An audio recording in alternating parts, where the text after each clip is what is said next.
It sounds like the plot of a movie. A U.S. man was able to hide behind a false identity, operating a sophisticated illegal drug website. The internet drug market, his real name is Ross Ulbricht, and The FBI calls it the most sophisticated criminal marketplace on the internet. The Silk Road. Silk Road. Silk Road.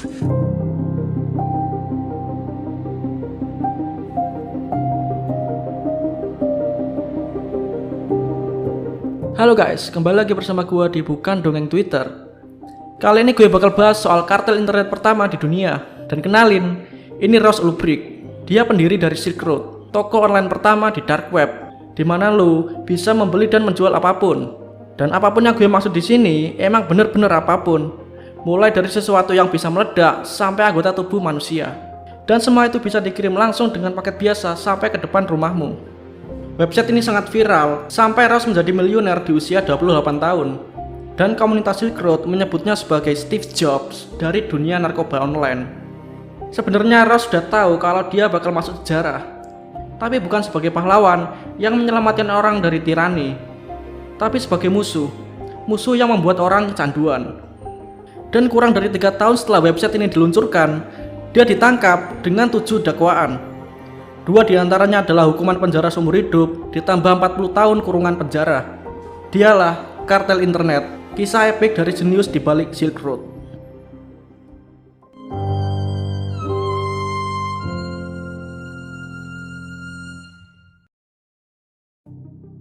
Ross Ulbricht besar di Austin, Texas pada tahun 80 sampai 90-an. Bapaknya Ross ngajarin dia buat berpikir out of the box. Dan ibunya meninggalkan mimpinya menjadi jurnalis untuk putra kebanggaannya agar menjadi sukses. Dan cerita Ross dimulai saat dia kuliah di Penn State University. Seperti semua orang yang sudah merubah dunia, Ross adalah orang yang pintar dan terkenal eksentrik. Tapi dia DO dari kampusnya dan pindah kembali ke Austin bersama pacarnya. Di sana dia mulai mencari ide cemerlang untuk mendapatkan uang. Ross sebenarnya sudah mencoba semuanya. Dia memulai perusahaan video game, melakukan pekerjaan di Craigslist, tapi tidak ada yang berhasil. Tapi kemudian dia mendapat sebuah ide, sebuah website di mana kamu bisa membeli dan menjual apapun, khususnya narkoba. Di mana orang-orang kesulitan membeli karena pemerintah melarang penggunaannya. Nah, disinilah daripada lu beli di pengedar dengan resiko ketangkap saat transaksi, lu bisa membelinya dengan aman dan nyaman dari rumahmu. Dan di tahun 2009, browser anonim Tor sudah banyak digunakan. Dan Ross hanya butuh satu teknologi lagi buat proses transaksi. Dan saat itu, rilislah Bitcoin. Bitcoin membuat Ross merasa semua bisa dilakukan. Nah, di musim panas 2010, Ross mulai mengerjakan Silk Road. Dan ini bukan tugas yang mudah. Sebenarnya, ini kayak ngebangun Shopee atau Lazada dengan tanganmu sendiri, tanpa ilmu dasar dan pengalaman sama sekali. Jadi Ross harus belajar sendiri soal nulis kode. Ditambah, dia tidak punya siapapun buat dimintai tolong kalau dia punya masalah soal coding. Tapi walaupun gitu, sedikit demi sedikit, websitenya mulai jadi. Di akhir Januari tahun 2011, sudah hampir setengah tahun sejak Ross mulai ngerjain Silk Road. Dan hari ini, website itu sudah siap untuk dirilis. Tapi dia tetap tidak tahu apakah ada orang yang mau menggunakannya. Tapi dia merasa website ini adalah alasan dia ada di sini, untuk membebaskan orang dari tirani pemerintah. Dia mengecek semuanya, dari penyimpanan produk, pusat data, dan server. And boom, Silk Road sudah online. Dan gimana cara kerjanya? Pertama, lu download Tor browser. Terus lu ketik ini di URL Tor browser. Dan kemudian website dengan logo hijau ikonik muncul. Dari sini, lu bisa melihat kategori produk favoritmu. Salah satu produk yang ada di list adalah narkoba. Dan kemudian, lu harus membeli Bitcoin. Dan kemudian lu bisa membeli barang yang lo mau pakai Bitcoin.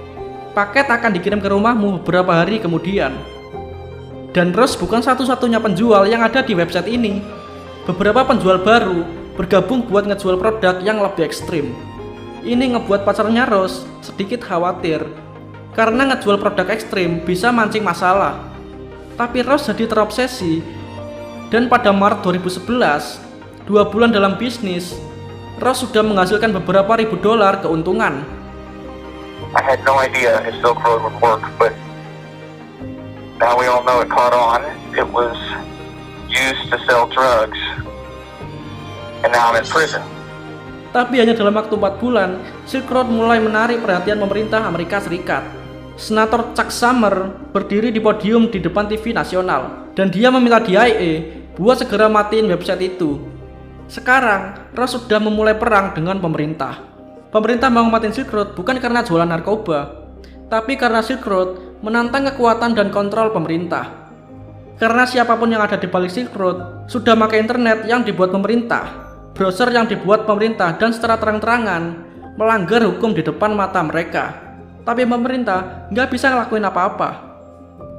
Sekarang tahun 2012 dan Ross menghasilkan banyak sekali uang, tapi dia kesulitan buat mencuci uangnya. Di bulan Desember, dia menghasilkan $500.000 per bulan atau setara dengan 7,5 miliar rupiah.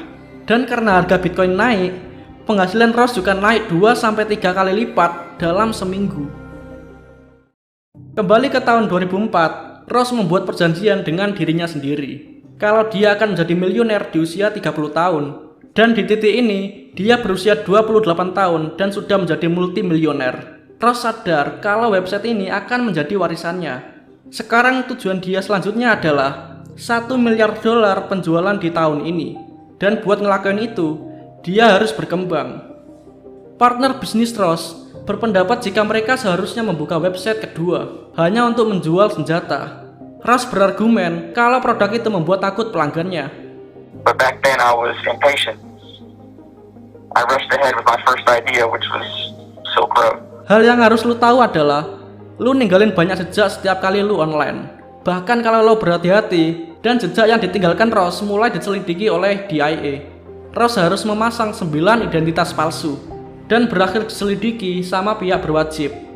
Mereka sebenarnya belum mengetahui kalau dia adalah pendiri Silk Road, tapi sekarang mereka mempunyai lokasi dan foto Ross.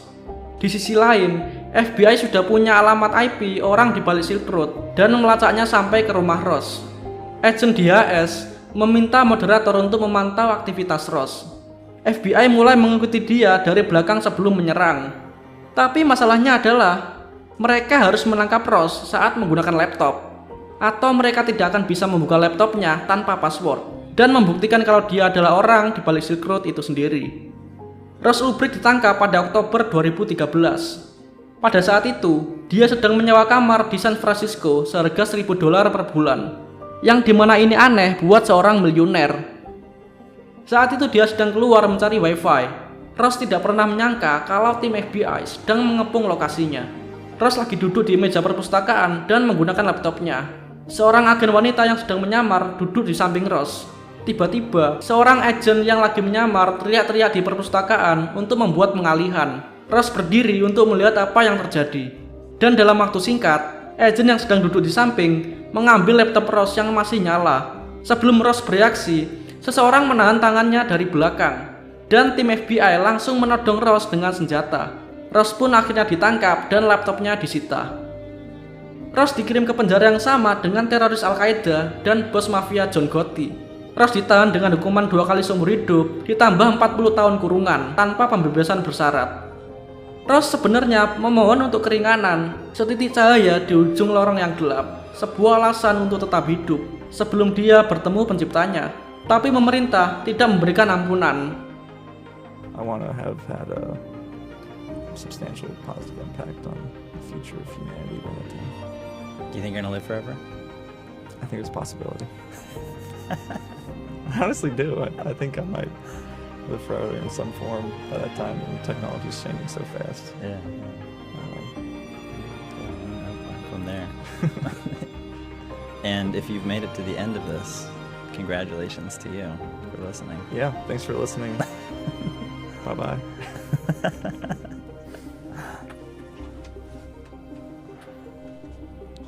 Jadi apa pendapat lu tentang Ross?